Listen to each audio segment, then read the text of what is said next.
The team was on the 5-yard line. The coach took too long to make the call, and now suddenly they were on the 10-yard line. The people in the stands around us, they were so frustrated.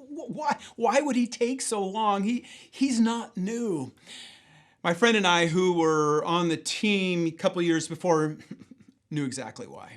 Because if you have 10 yards to guard someone on defense as opposed to 5 yards, it's much harder with 10 yards. And we knew that was the coach's strategy. And that's exactly what happened on the next play. Quick pass to the right side, touchdown. Hey Dozers, my name is Dave Enns. I'm one of the pastors here at North Coast.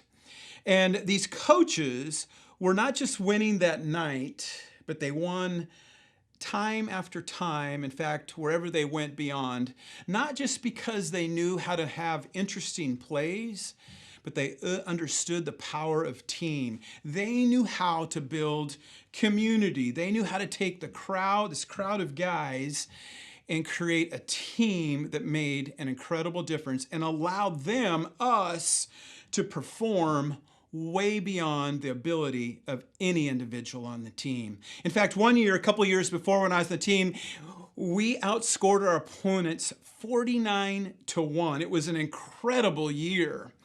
And you might be thinking, well, wow, they must have had a bunch of incredible athletes. And we had good athletes, but no top D1 type football players. In fact, only a couple played college football a little bit. That's how great these coaches were. They understood the power of connection. You know, the author in Hebrews understands that too. Because here's what can happen. As followers of Jesus, we can begin to say, it's just me and Jesus, and he's right, or we're right, because Jesus is who saves us, nobody else. It's just an incredible gift God has given us. But the enemy wants you to stop right there and realize and think that your independence is your strength. And in reality, it's your weakness. In fact, it's even our kryptonite as followers of Jesus. Hebrews says, let us consider how we may spur one another on towards love and good deeds. Let us not give up meeting together as some are in the habit of doing, but let us encourage one another all the more as you see the day approaching. In other words, it's not just to be me and Jesus. I got to gather together, and not just on the weekend in the crowd, but gather together where we can build real, authentic friendship.